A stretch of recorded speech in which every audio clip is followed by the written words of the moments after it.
Bonsoir à tous. Nous sommes ravis de vous retrouver pour faire le point sur l'actualité de notre cher État. Je suis Shea Richford. Et je suis Maeve Wilder. À la une ce soir, le dénouement attendu à Roxwood, un incident criminel chez les Dolls et un élan de solidarité qui tente de masquer les tensions urbaines. C'est le week-end que tous les passionnés attendaient. Hier, le circuit de Roxwood a accueilli les qualifications du Grand Prix de Formule 4 sous une météo particulièrement capricieuse. Eh oui, la pluie a transformé la piste en un véritable défi technique pour les 9 écuries engagées. Les organisateurs du MFA ont dû renforcer la sécurité, alors que les pilotes luttaient pour leur place sur la grille. À l'issue de cette session hier soir, 2 pilotes ont malheureusement été éliminés. On surveille de près l'écurie Trivium, qui faisait ses débuts officiels avec l'ambition de décrocher le top 3 dès sa première saison.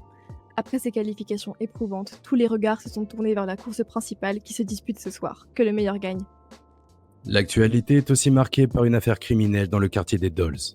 Un incendie a été déclenché par un jet de cocktail Molotov, semant la panique parmi les résidents. Des agents du Dynasty, présents sur les lieux, ont évité de peu le pire alors que l'engin explosait à leurs pieds. Selon leurs témoignages, le suspect portait une tenue noire et jaune. Sur le front de la sécurité, le climat reste lourd. Nous constatons une multiplication préoccupante des bagarres de rue entre groupes latinos et afro-américains. Ces affrontements violents se multiplient dans plusieurs secteurs. Les autorités appellent au calme alors que les images de ces tensions tournent en boucle, montrant une ville sous pression. Face à ce climat, certains citoyens choisissent de se serrer les coudes. Mardi dernier, le Compton Day a réuni de nombreux résidents autour de Benito Pérez et de Second Side pour une soirée placée sous le signe de la convivialité. Un esprit de partage que nous avons également retrouvé ce jeudi soir au skatepark de Little Seoul.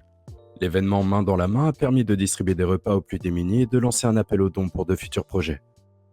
Avant de rendre l'antenne, notez que le nouveau numéro du Weasel Wild est disponible dès maintenant sur San Andreas TV.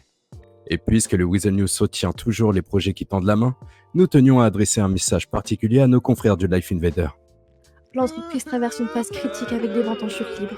Dans cet esprit de solidarité, nous vous encourageons vivement à les soutenir. Faites un geste pour eux. Au vu de leurs difficultés actuelles, ils ont sans doute bien plus besoin de votre charité que de vos retweets. Merci de nous avoir suivis. Très bonne soirée à tous. À bientôt, San Andreas. Prenez soin de vous.